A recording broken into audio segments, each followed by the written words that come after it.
So what's the function of a television channel? The function of a television channel is to generate ad dollars, right? And the way you generate ad dollars is by getting more viewers. So if that's the case, then they're obviously inclined to set out to try and fulfill a particular worldview because that's what they believe generates the most amount of viewers. I mean, there's PBS, there's C-SPAN, there's other news out there on television. But people don't watch them in the same way that they watch CNN, MSNBC, and Fox News, and that's because partisanship sells, and it sells even more so on the internet. So my question now, and by the way, for any audience that doesn't know who you are, introduce yourself before I ask this question. I'm Jack Brewster. I'm the CEO of Newsreel, which is a company that's looking to fight news avoidance among young people. And I'm also the enterprise editor for a company called NewsGuard. Right. And you've also done quite a lot of writing for the Wall Street Journal, I believe Forbes too, and a few other big news companies. So you know the news media inside and out. So when you're talking about media bias, it's coming from a very firsthand perspective of it all. I would imagine, right? Like you've seen it yourself. So when it comes to your experiences and what you have seen and the way that you've seen things be biased or written, can you speak to that at all, of what you have seen from your perspective? Yeah, so I think just to go back to it, I think bias is a big term, and I think what people get upset by, and I understand it, is that they want it in certain cases and they don't want it in other cases. Sometimes they just want the facts, and sometimes they want to see a particular point of view. They want to feel like they, as you said, belong, right? They want to know why they believe a certain set of beliefs, or they want to hear a different perspective. And so in today's fractured media landscape, when everything is just basically feels like there's really no order to it, right? And that's what we've set up. That's what our modern newspaper is: Facebook, Instagram, and TikTok. When that's the case, we get bits and pieces delivered to us, and it's harder and harder for people to know what is just the facts and what is commentary, and who's a straight news journalist and who's an opinion journalist. And so we encounter these bits and pieces, and it's no wonder that people think that the media is quote unquote biased, because there's no real way to sort of settle on what the media means anymore. We don't know what that means.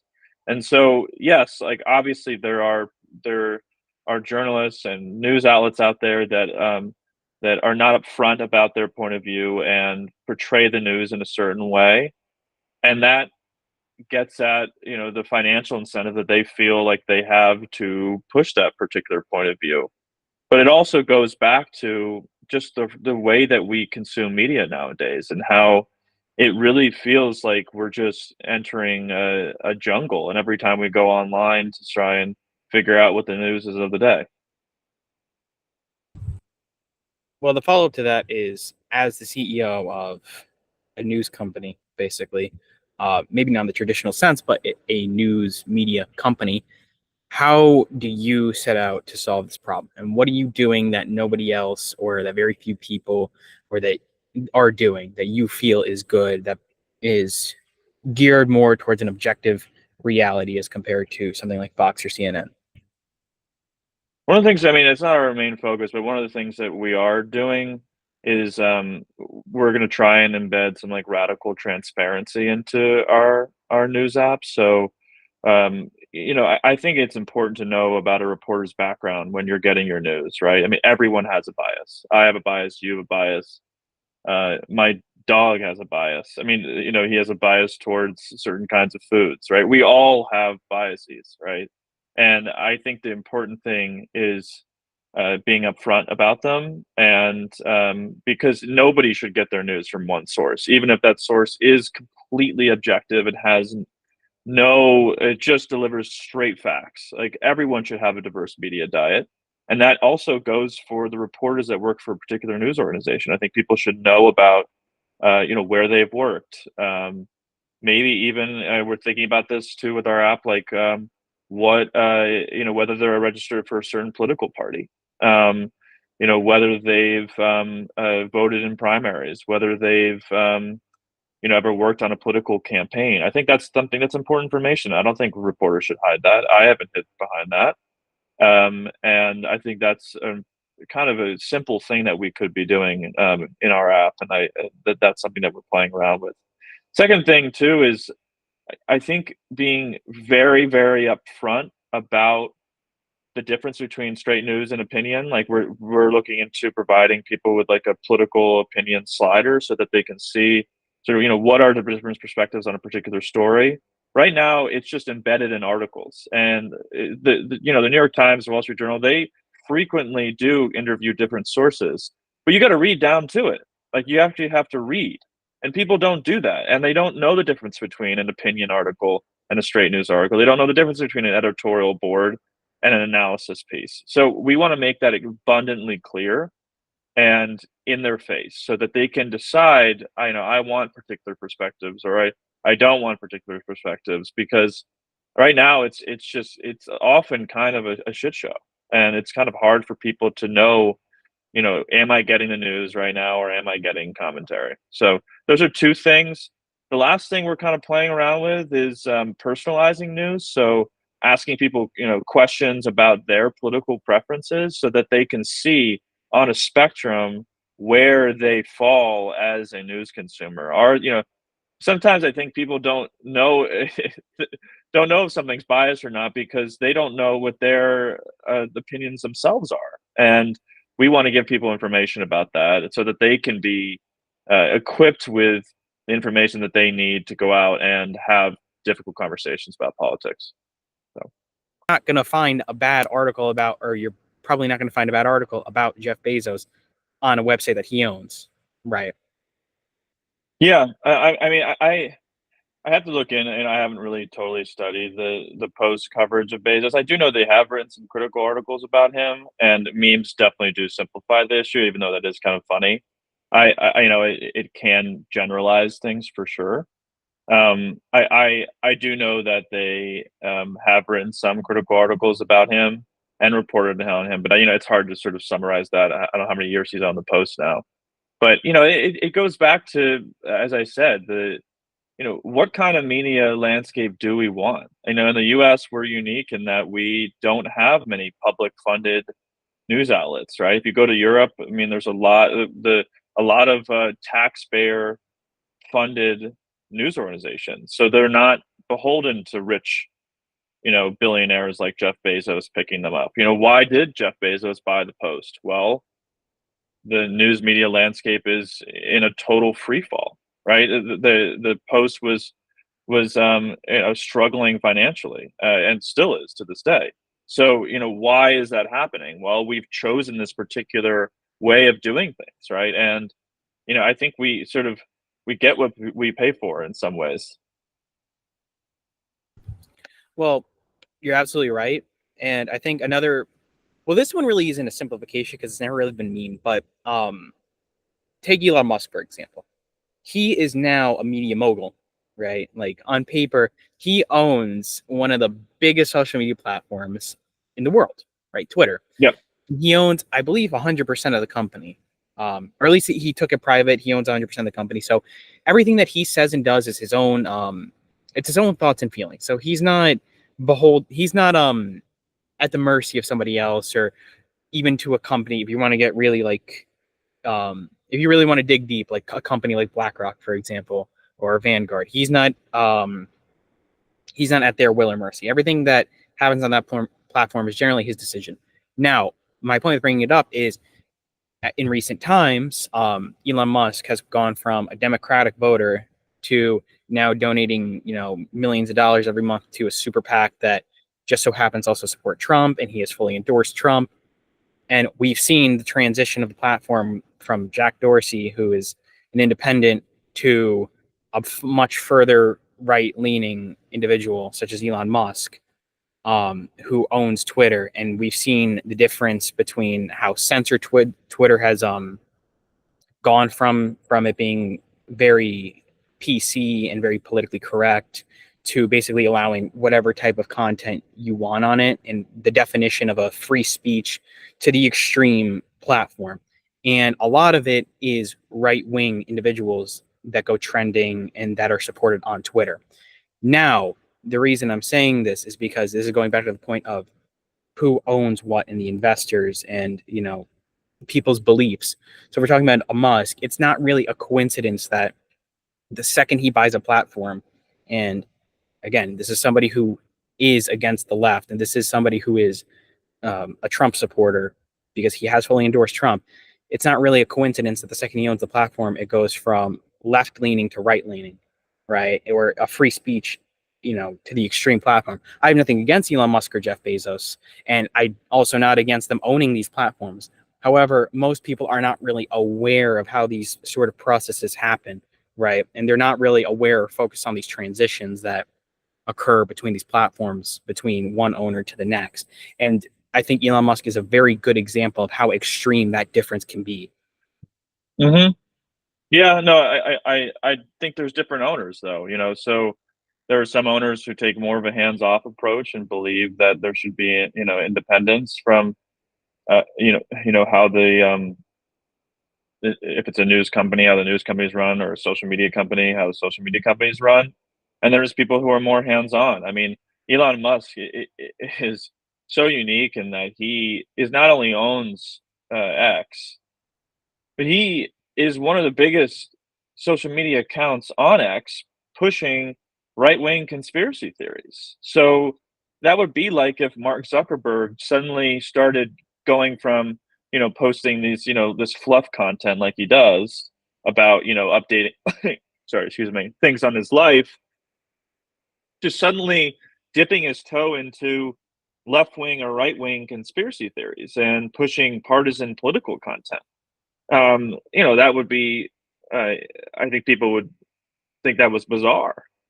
So it totally depends on the platform and the owner and how much he or she wants to be involved. Well, I think about his biases as well, right? I think that's very important that people have to understand is the owner in themselves have biases. Absolutely, to do. And like what you're saying is something a metaphor I use commonly, which is, imagine if we didn't have the internet, right? And we just had the newsstands like we have of old. If you live in New York, you still see these newsstands and they still have, magazines and stuff like that outside them. But imagine if you walked up to that newsstand and you went to go buy your news for the day, a magazine or a newspaper, and Elon Musk's newspaper took up 80% of the newsstand. It was a huge, stack that was just massive. It took over just the entirety of basically the entirety of the newsstand. That's what basically happens when an account dominates your newsfeed, right? And with Musk and his, whatever 100 million followers, wherever he has, that's what putting your finger on the scale does, right? So on these social media platforms, we've democratized news and journalism, where now everyone can be a journalist, and Elon Musk is technically as much a journalist as the New York Times. He just has, 5 times the reach or whatever it is. So that's the world that we've chosen. That's our newspaper, that's our newsstand. And you can trace a lot of how our politics is run and the criticisms people have about the media back to that fact alone. What do you think that people could be doing though to kind of solve some of these biases internally? Biases I mean, well, first is to have a diverse media diet. People, I think, say that they want that. People say they want to see diverse perspectives. It's a whole other thing to actually do it. I mean, if I went to the Instagram, X, and TikTok feeds of my friends who said that, I guarantee you, who said that they want to see diverse perspectives and that the media is biased. I guarantee you they have the most partisan algorithms in one way or the other. It's usually those people who say that, right? So that's the first thing. I mean, follow accounts, make lists that you know have a different point of view than what you have, and there's many different ways to do that. I mean, I do this all the time. I mean, I curate different perspectives in my X, Instagram, and TikTok feed. Seek out those perspectives, and I read, many different newsletters, as well as news outlets, as well as podcasts, as well as social media platforms. So I think it's very important to do that. Second thing I think is to know who these accounts are that you're following. I mean, Elon Musk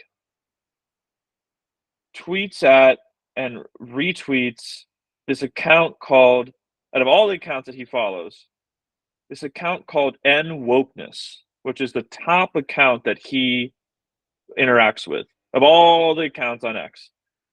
We have no idea who that is. There's no reporting on that. Think about how nuts that is, right? That Elon Musk is interacting with this account. You can go look him up after this call. With this account more than once a day. And we have no idea, he might, but we have no idea who that account is. And that is, I mean, just the first rule of getting your news, right? Like, who is this person? And I think if you want to understand bias, you need to understand who these accounts are that you're following, because that may not be reliable information. That person might have an agenda that they're trying to obscure. They may be selecting stories in a very biased way. So there's many different ways that you can be biased, and I think in order to understand more about why you think that, you need to know more about what kind of news consumer you are. Right.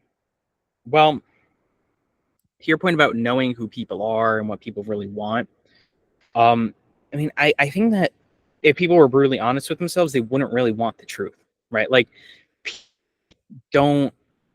people want the truth so long as it benefits them, right? People will tout free speech and they'll tout all these nice ideas, but in practice, they'll be like, well, I don't like that idea. Why do I see this idea all the time? So I think, well, we could talk about that with any platform, right?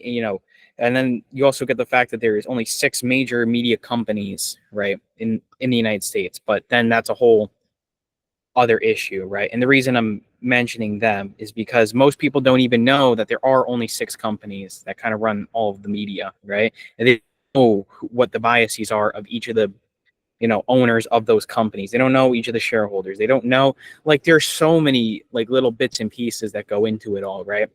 I mean, we could also talk about political donations again, like the fact that you're getting billionaires that are donating millions and millions of dollars to any super bias, like one based on whatever they feel or believe. There's nothing wrong with that. That's their decision. However, people are not aware of the power. People are not aware of what is actually influencing the media and what actually forms the media, if that makes sense. People aren't aware of these processes that occurs, these different processes, I think. And I think that's a major problem. People don't actually know how the news is produced. They kind of think it's just magic, right? They're like, okay, well, this guy interviewed this guy, so this must be true. Now, if I, for example, started working for the Wall Street Journal or the Washington Post, and tomorrow interview somebody that once worked for Elon Musk, and that person's, or, let's say they worked for Mark Zuckerberg, and I interviewed that person, and they're like, oh yeah, Mark Zuckerberg's a terrible person. And then I wrote that. That's no longer an opinion article, because that's now a fact that somebody said that Mark Zuckerberg is a bad person. So when I'm talking about the process of how media occurs, people don't understand how easy it is to spread a rumor or to spread something that's untrue, even in the course of media. Now, when we're talking about internal biases, it's very easy to kind of skew those perspectives and to say, okay, I want you to write a story about this, and I want you to write this issue, and the trickle down effects of a billionaire investor to a very small time journalist. I know that's a bit of a long way to put it. I hope you're understanding what I'm trying to get at here. Somewhat, yeah. I mean, I think it's less of a less of an issue than about like people's internal biases, and more, I think, to start to be a broken record, but go back to it, just kind of the way that we're encountering these pieces of media. I mean, I do think that there are much more there are a lot of news organizations out there that do strive very hard to present news fairly. At the same time, there are news stations that don't. And so when you say the media, it's hard to sort of like, yes, there's definitely news outlets out there that have a particular slant. But the media is so diverse. That's such a thing. That's such a like a it's such a small word for how many different outlets and journalists there are. It's hard to sort of lump everyone to one box. Do I think that there are problems with not being upfront or not striving enough to just present facts when people just want facts? Absolutely. Do I think that people blow it out of proportion or generalize the matter by lumping everyone into this one word as the media? Absolutely. So I think there's two truths here. Like I do think that it's a simple way of of generalizing what is a problem, but it's more complicated than that. And I think that if people want to fix this problem, if people want news outlets and commentators to be less opinionated, we have to demand a new newspaper. We can't be using these newsstands that we have now, Google, Facebook, X, Instagram, and TikTok, because they are incentivized to do what? To spread, to generate ad dollars, right? To drive clicks, to drive engagement and eyeballs. And the way that you do that is through making, not biased claims, but pushing your opinion. That's what sells, not the facts. Right. What is misinformation? Talk to me about what the term means and why it's applied to so many people. Misinformation is a narrative that is false and that we have determined to be false by either the scientific method or by a consensus of experts and establishment figures to agree on such. So, there are alternative facts, as Kellyanne Conway once said of the Trump administration, but we do generally have to agree on, in a democratic society, a certain set of truths. And anything that violates that, either unintentionally or intentionally, is mis or disinformation. Misinformation is the unintentional spreading of false information. Disinformation is the intentional spreading of propaganda or false information. Let's talk about the public organizations that have shown to influence the media in certain circumstances. Hard to give my opinion as a journalist. Again, like, that weighs into bias, right? Like, to give my opinion on a certain thing.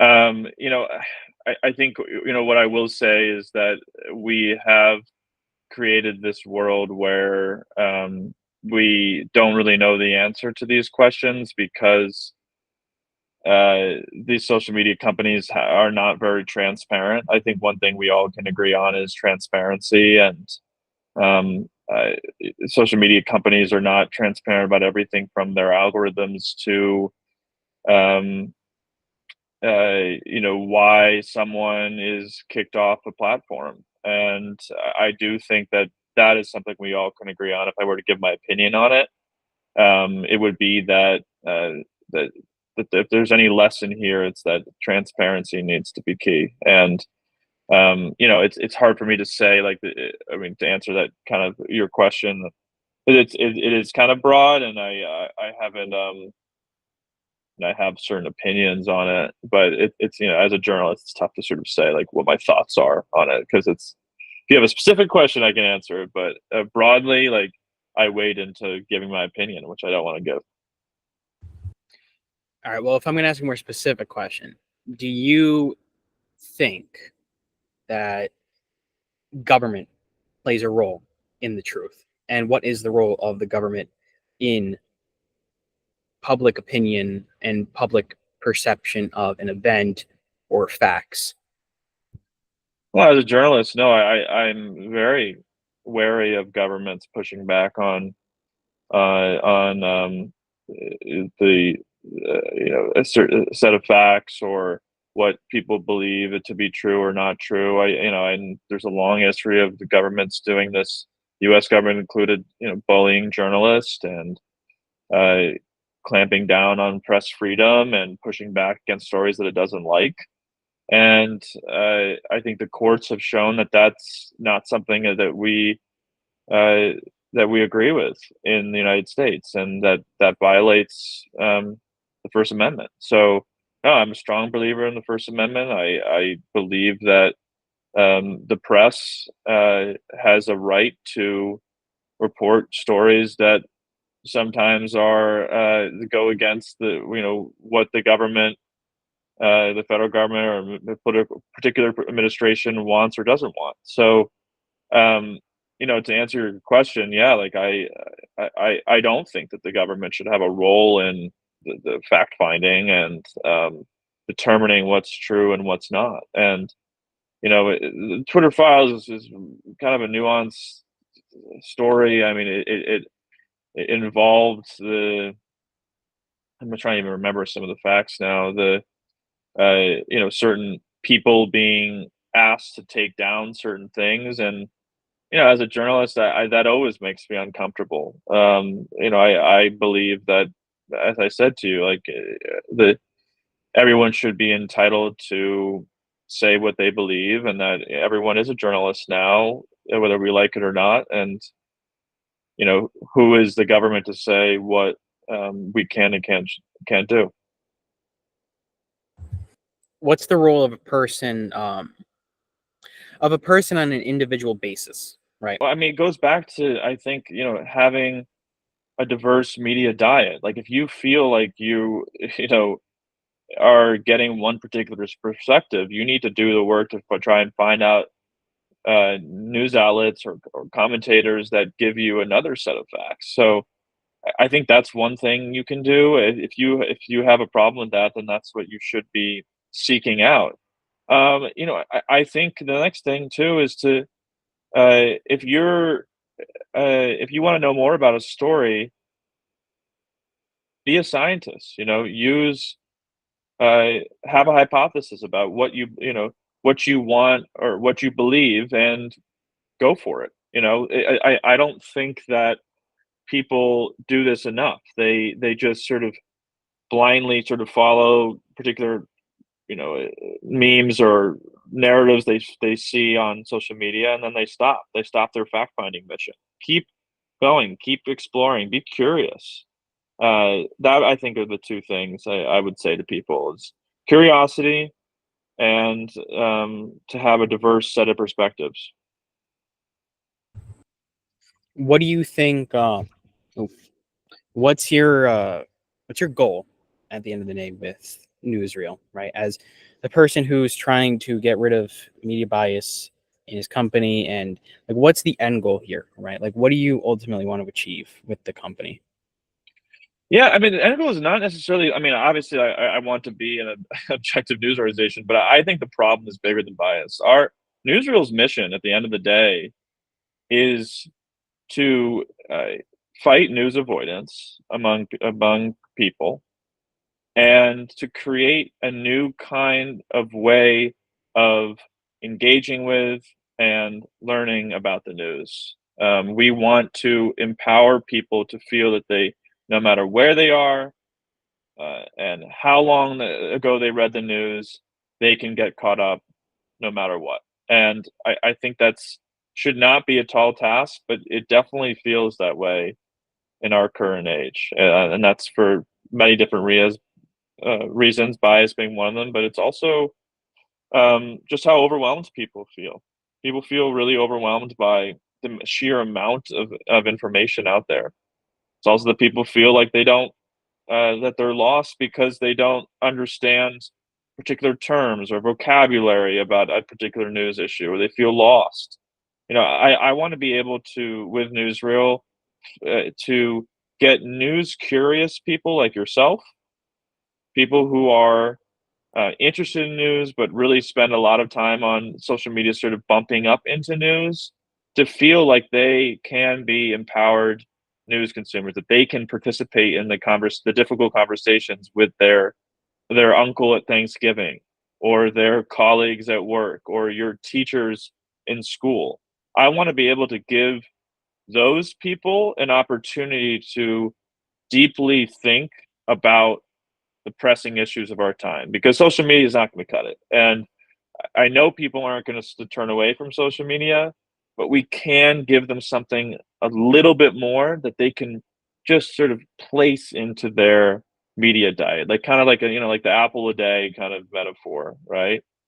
Can we do that for young people without saying that we have to drastically change their news habit? So, One of the big things that Newsreel is trying to answer is news laziness. That's another way of putting it. I mean, there's so many of those people out there. I have friends that do that too. That are they want to feel informed, because we all want to feel like, as you said earlier, that we belong. We all want to feel like we know what's going on in the world, and we hate the feeling of feeling lost, right? And sometimes that's hard for people. They feel like they have I had ADHD growing up, right? They don't have the attention spans that they wish they had to read news every day. They find it, boring. They find it too negative, right? So I get why people do that, but I think as a journalist, the thing that sets me apart is that I want to try and deliver news to those people. I want to try and give them a way, by delivering the news in a different way, an easy path towards being informed. I really, really like, if there's one mission that I think Newsreel has, it's that. And it gets at the media lazy. It gets at the the news curious. So I I want to reach those people. I don't think the news media is doing enough to reach them. I don't think just plopping their news on social media is enough. I think we need to do more. We need to build an entire media company that is devoted to reaching those people, reaching people who are, news curious like yourself, or reaching people who are, lazy, as you said. I'm that way sometimes myself. I see a headline and I'm just like, I just honestly, I don't have the energy to read that right now. I'm, out with my friends on a Friday night. I spent, too much time on my phone, or I haven't spent enough time on my phone, and I just want to look at memes. Like, I don't really care. So we've all been there, and I think that we need to be doing more as journalists to try and reach those people. so what ultimately was the apple on the head moment that in your career that gave you this push to start this company? Like, what made you sit down and say, I need to start this company, or at the very least, I want to start this company? I was working as a journalist for Time Magazine, and at the end of my internship in 2016, I went and looked at my stats of my articles, and my articles were read on average. Guess how many seconds? 5. 3, 3 seconds. I was 2 seconds And off. yes, exactly. And I said, what am I doing? Why am I doing this? Why am I writing these articles? Just to get clicks so that people can look at the image and the headline and click out? I spent hours, sometimes days, on these articles, and people are spending fractions of a second sometimes looking at it. Like, it just, it pissed me off. Like, if you did that much work on something and people looked at it for 3 seconds, how would you feel? Like, why am I going into this? Like, journalists don't make any money. Like, it's not like we go in this profession to, to be millionaires. Like, we don't make much money at all. We are shit on by a lot of different kinds of people from both sides of the aisle. We get death threats. We get, everything. Why am I doing this if people are just going to read my articles for 3 seconds? And so I wanted to sort of think about why that problem was happening. I knew that I was guilty of it myself, even as a journalist. And I wanted to create a company that would respond to that problem, that would try and take the good information that I had written and deliver it in a different way where it's not being read for 3 seconds. It's being read maybe for 30 seconds instead of for 3 to 5 seconds. So that was the sort of light bulb that went off, that like there was a problem that everyone seemed to have fleeting attention spans, and that we needed journalists to do something about it. We couldn't just sit on our heels. When it comes to running the company now, when it comes to the people that you're choosing, right, to help you with this endeavor, what do those people, are those people like wildly different in political beliefs? Like, how are you solving the issue of maybe biased journalism, like biased journalists? Our first aim, but I mean, I do think it goes back to sort of the small things that we're trying to sort of implement into our app that address that, because it is something that a lot of people say. I think the issue is that everyone I hire is going to be biased, as I said to you. Um, but I am trying to, yes, hire diverse perspectives, but I'm also trying to sort of set up guardrails that make sure that their opinions don't come through. If you're a good journalist, you do as much as you can to sort of strip that away, and to or to be upfront with, as I said, like, who you are and what you've done in the past.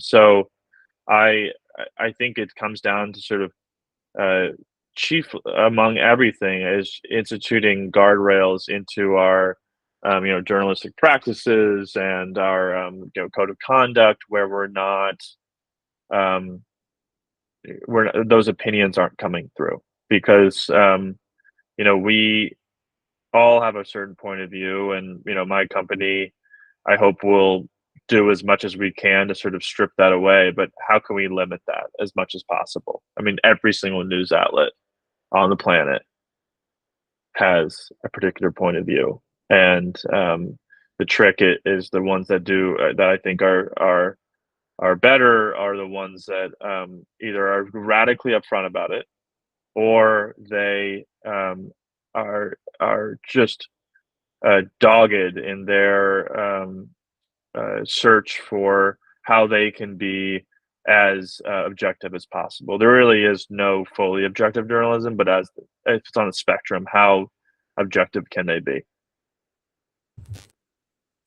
So I'm going to ask you two questions, and then we'll end off, and then I'll ask you a couple questions after the show, and we'll just talk for a little bit after the show. But you know, if we're going to talk about, you know, what you want your well, actually, I'll ask you this instead. What in all of journalism, like in your career as a journalist, um, what brought you to becoming a journalist in the first place? I think is a good question to start. I have three questions. Number one, what actually inspired you to become a journalist in the first place?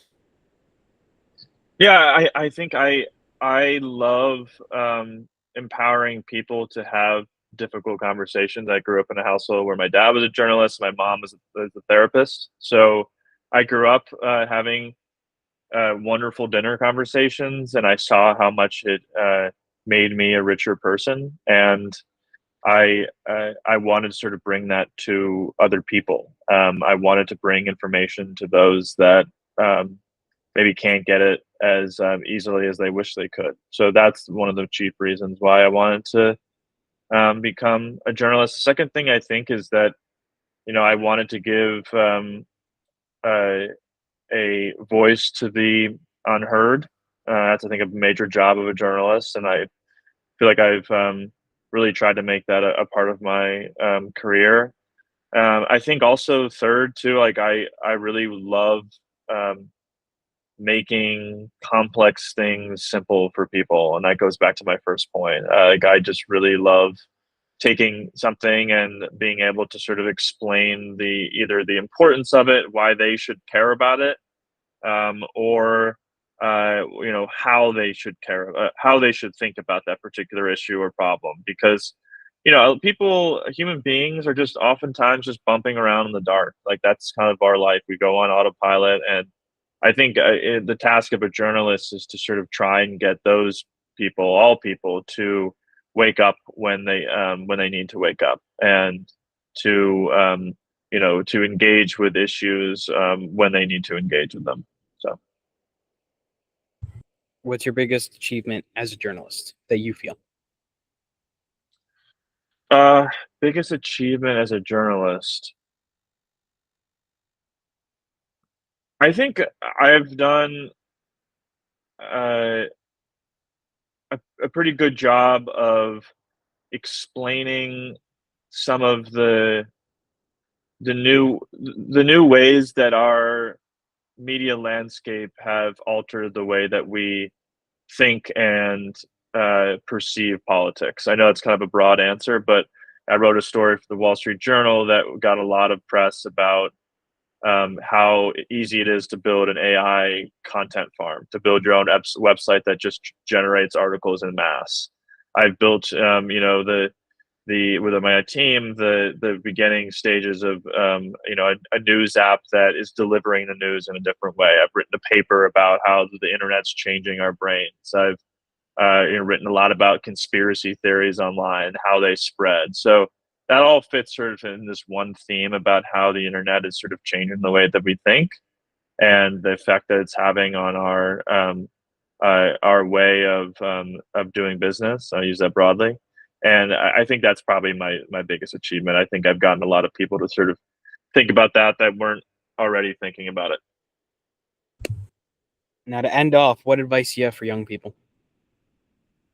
Oh man, good question.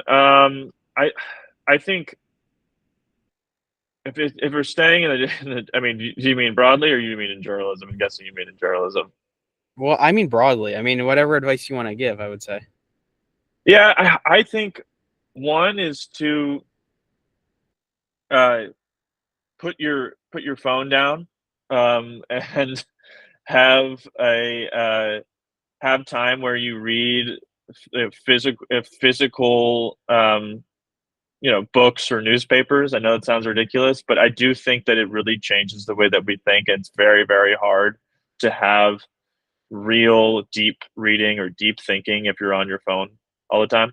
And I did this exercise with somebody the other day. I had them take out their phone and look at their screen time, and it shocked them even. So if you're on your phone for a lot of people, my friends, are 5 to 6 hours a day. That means a third of your waking hours are spent looking at a screen. And I think there's one piece of advice I have for young people. It's to try and put that down and to engage with the world as much as they can.